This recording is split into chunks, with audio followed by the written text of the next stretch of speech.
She asks him a simple question. What are you feeling right now? There's a pause. Not dramatic, not hostile, just blank. I don't know, he says. Or maybe, I'm fine. And the conversation ends there. If you've ever been on either side of that exchange, you know the tension it leaves behind. One person feels shut out. The other feels cornered. Nothing explosive happens. No one storms out. But something small closes. Over time, those small closures accumulate. We're told a simple explanation for this. Men just don't talk about their emotions. They're less expressive, less introspective, less emotionally aware. But that explanation has always been too clean. Because here's what complicates it. When researchers measure emotional intensity, heart rate, stress response, brain activity, men and women don't differ nearly as much as we assume. In many studies, men report feeling sadness, anxiety, shame, and fear at similar rates. Yet they speak about them far less. So something doesn't add up. If men feel but don't articulate what exactly is happening in that gap. And more importantly, where did it begin? At first glance, this looks like a personality issue. Maybe some men are just quieter, more reserved. Not everyone wants to process emotions verbally. That's fair. But the pattern is too widespread to be random. In many Western countries, men die by suicide at significantly higher rates than women. Men are less likely to seek therapy. Surveys repeatedly show men report having fewer close friendships where they can talk openly about personal struggles. If men simply felt less, those numbers wouldn't make sense. Here's the shift that changes the entire conversation. Maybe this isn't about willingness. Maybe it's about training. Think back to childhood. Not in an abstract way, in a specific, ordinary way. A little boy falls. He scrapes his knee. He starts to cry. An adult says, "You're okay. Be tough." Or maybe, "Don't cry. It's not that bad." No one intends harm. It's protective. It's loving even. But the message is subtle and repeated. Sadness is negotiable. Tears are optional. Strength is quiet. Now imagine the same scene with a little girl. She falls. She cries. She's often comforted differently. Asked what hurts. Given language. Researchers who study parental speech patterns have found something interesting.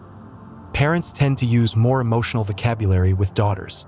They talk more about feelings. They ask more questions about internal states. With boys, conversations are often more action-focused, behavior-focused, outcome-focused. It's not a conspiracy, it's habit. Over time, habit becomes structure. By adolescence, many boys have already learned which emotions are socially permitted. Anger, acceptable. Competition, encouraged. Excitement, fine. But fear, shame, hurt, those are riskier. If a teenage boy cries in front of peers, he's more likely to be mocked.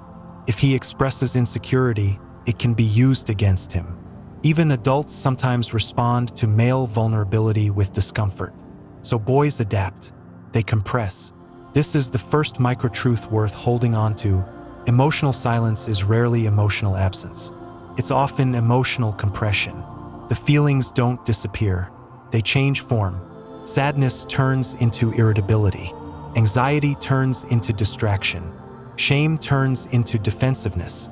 Hurt turns into withdrawal. And because those forms are less recognizable as vulnerability, they're less likely to be treated as such. Fast forward to adulthood. A man comes home from work quieter than usual. His partner asks what's wrong. He shrugs. Just tired. He may genuinely believe that's the answer. Because when no one has taught you to distinguish between exhaustion and disappointment, between stress and humiliation, tired becomes a catch-all term. This is where emotional education enters the conversation. We assume emotional expression is natural, that if someone feels something strongly enough, they'll automatically know how to describe it. But that's not how skill works. Naming emotions is learned. Distinguishing between frustration and resentment is learned. Understanding that anger is sometimes a secondary emotion, covering fear or embarrassment, is learned. Some psychologists use the term alexithymia to describe difficulty identifying and describing emotions. Studies often find higher rates of this trait in men, not because men are defective, but because emotional labeling was never systematically reinforced. Imagine growing up being taught the names of only 3 colors: red, blue, and green. Now imagine trying to describe a sunset. You'd point, you'd gesture, you'd say, "It's kind of red," but you wouldn't have the words for amber, coral, violet, or dusk. That doesn't mean you don't see them. It means your vocabulary limits your communication. Many men move through life with a restricted emotional vocabulary, not by choice, by conditioning. And here's another layer most people don't consider. Emotional expression isn't just about skill. It's about perceived risk. If every time you step toward vulnerability in the past it was met with teasing, dismissal, or discomfort, your nervous system learned something. It learned that exposure carries cost. So when someone asks, "What are you feeling?" the pause you hear isn't emptiness. It's calculation. Is this safe? Will this change how I'm seen? Will this be used later? Most men won't consciously articulate those questions, but the hesitation reflects them. Now we arrive at an uncomfortable tension. If silence has been adaptive, if it protected social standing, avoided humiliation, maintained a sense of strength, then breaking that silence doesn't feel like growth. It feels like risk, and that changes how we interpret male emotional quietness. It's not laziness. It's not indifference. It may be a strategy that once worked. The deeper question is whether it still does. Because what protects you socially at 16 may isolate you at 40. And that's where the real cost begins to surface. What protects you socially at 16 may isolate you at 40. At 16, silence can mean survival. You don't give your peers anything they can use against you. You don't admit confusion. You don't expose doubt. You learn to take a joke. You learn to deflect. But at 40, the rules are different. You're in a long-term relationship, or a marriage, or you're trying to build one. You're raising children. You're leading a team at work. You're navigating aging parents, financial pressure, expectations you once had for yourself that may or may not have materialized. And suddenly, silence doesn't look like strength. It looks like distance. This is where the cost becomes relational. Imagine a partner saying, "I feel like you don't let me in." From her perspective, she's asking for intimacy. From his perspective, he may already believe he's showing it by providing, by staying loyal, by solving practical problems, by being physically present. But those are different emotional currencies. One is behavioral commitment. The other is verbal vulnerability. If a man was raised to believe that love is demonstrated through action rather than articulation, then being told he's emotionally unavailable can feel unfair, even confusing. "I'm here, aren't I?" he might think. And that's where friction builds. Here's a pattern that shows up repeatedly in relationship research. Women, on average, report higher satisfaction when there's emotional disclosure, sharing fears, worries, internal experiences. Men often report satisfaction through shared activities and stability.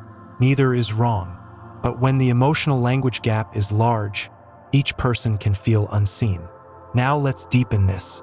When men do open up, when they take the risk, what happens next matters more than we talk about. Some men describe opening up once about insecurity, only to have it referenced later in an argument. Others describe partners becoming anxious or overwhelmed when they finally express fear or doubt. Some say they felt subtly judged. Even one negative experience can reinforce an old lesson. Don't go there. It's not that vulnerability never works. It often does. But the memory of vulnerability being mishandled tends to stick. And this isn't limited to romantic relationships. In many workplaces, emotional restraint is rewarded. Composure under pressure is equated with leadership. The man who calmly absorbs stress is respected. The one who visibly struggles risks being perceived as unstable. So even in adulthood, the performance continues. Stoicism becomes currency. Now here's where the deeper realization lands. Men don't talk less because they feel less. They talk less because emotional expression has often carried social penalty. That's the central mechanism. From childhood teasing to adult professional norms, many men have learned implicitly that the safest way to maintain respect is to limit visible vulnerability. Once you see this, earlier patterns reorganize. The limited vocabulary makes sense. Why develop language for something you're discouraged from expressing? The physical descriptions, "I'm tired," "I'm stressed," make sense. They're socially acceptable forms of internal struggle. The withdrawal during conflict makes sense. It minimizes exposure. But now we need to confront the long-term consequence. Because strategies have expiration dates. Silence can protect reputation, can protect ego, it can prevent short-term discomfort, but it also blocks intimacy. Over time, many men report a kind of loneliness that doesn't look dramatic from the outside. They may have colleagues, acquaintances, even friends they see occasionally, but few spaces where they can speak freely about fear, regret, doubt. Some large-scale surveys show that men are more likely than women to report having zero close friends they could confide in deeply. That number has grown in recent decades. Think about that. Zero. Not because men don't desire connection. Many do, but because connection built on shared activity doesn't always evolve into emotional disclosure. Two men can play sports together for years and never discuss their internal lives. That's not inherently wrong. But if that's the only layer available, something remains underdeveloped. Now let's narrow this. If you're listening to this as a man, consider something specific. The last time you felt disappointed in yourself. Not angry at someone else. Not irritated. Disappointed. Did you say that word out loud to anyone? Or did it translate into longer work hours, shorter patience, distraction, maybe sarcasm? There's a difference between feeling and expressing, and the gap between the two widens quietly. This is the point where the conversation shifts from description to confrontation, because at some stage, cultural explanation stops being enough. Yes, you were conditioned. Yes, the training started early. Yes, the social rules shaped you. But the present moment is different from childhood. You're no longer just reacting to training. You're participating in it. Every time you default to "I'm fine," when you're not, you reinforce the pattern. Every time you mock vulnerability in another man, even lightly, you reinforce it socially. Every time you interpret silence as strength in yourself, you prolong it. That's uncomfortable. It's easier to keep this discussion abstract, to keep it sociological. But here's the reality. Emotional silence accumulates consequences. Marriages end not because of one explosive argument, but because of years of feeling emotionally alone next to someone. Children grow up interpreting quiet fathers in ways fathers never intended. Friendships fade because depth was never tested.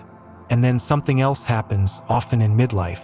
Crisis, a job loss, a health scare, parent's death, a divorce, an identity disruption. In those moments, the emotional system you've built is stress-tested. If you've never practiced articulating grief, it doesn't suddenly become easy when grief arrives at full force. If you've never named fear, it doesn't become fluent during a health diagnosis. And this is where we see another data point.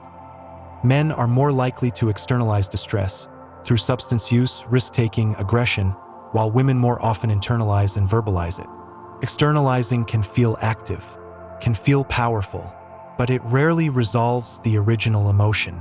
So we return to the central tension. Silence once served you, but does it still? Or has the strategy quietly turned into isolation? That's not a rhetorical flourish. It's a real fork in the road. Because the next layer isn't about culture anymore. It's about choice. Up to this point, we've talked about conditioning, about social penalties, about vocabulary gaps. All of that matters. It explains the pattern. But explanation isn't the same as exemption. At some point, every adult inherits their own operating system.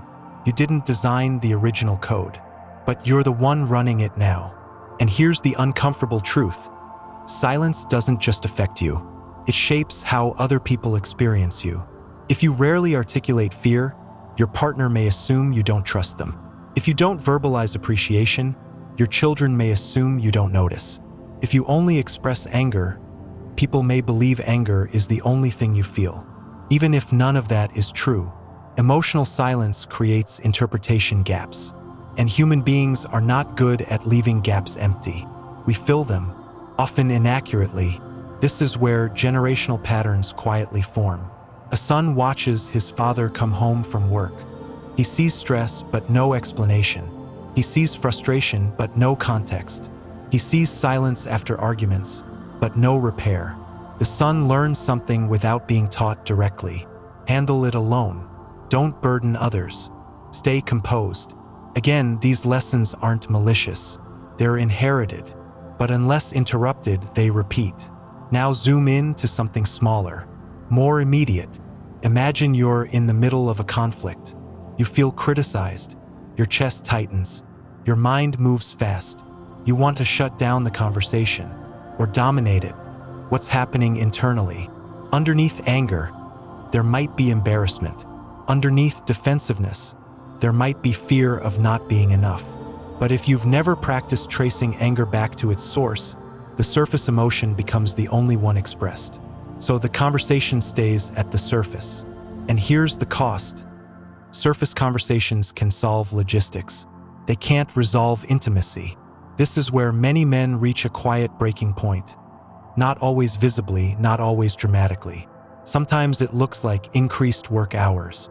Sometimes like emotional withdrawal. Sometimes like numbing through screens, alcohol, or constant distraction. There's a reason substance use rates are often higher in men. Numbing is easier than articulating when articulation feels foreign. But numbing doesn't dissolve the emotion, postpones it. And postponed emotions tend to resurface at inconvenient times. A health scare forces vulnerability. A relationship ends unexpectedly. A child asks a question that requires more than, "I'm fine." In those moments, the old strategy shows its limits. So what changes? Not a personality transplant, not a complete emotional overhaul. Something smaller, precision. Instead of, "I'm stressed," maybe it's, "I'm worried I'm falling behind." Instead of, "I'm tired," maybe it's, "I feel overlooked." Instead of silence, maybe it's one sentence, "I don't know how to explain this yet." That last one matters. You don't need perfect fluency to begin. You need permission to be imperfect. And that's where responsibility re-enters. If you're waiting for the world to fully validate male vulnerability before you practice it, you may be waiting indefinitely. Cultural shifts are slow. Personal shifts are immediate. But let's be clear. This isn't about becoming emotionally dramatic. It's not about narrating every internal fluctuation. It's not about abandoning composure. It's about expanding range. Strength and articulation are not opposites. Control and honesty are not mutually exclusive. The earlier conditioning framed them that way. Reality doesn't have to. Now I want you to consider something specific again. Think about the last time someone asked you, "How are you? Really?" Notice the instinctive response that forms. Is it brief, deflecting, humorous? What would it cost to add one more sentence? Not a monologue, just one additional layer of truth. The hesitation you feel imagining that's the edge of the pattern. On the other side of that hesitation is unfamiliar territory. Slight exposure, slight risk, but also possibility. Because here's what often happens when one person names something honestly, the other person relaxes. The emotional temperature drops. The conversation shifts from adversarial to collaborative. Vulnerability, when done with discernment, doesn't weaken position.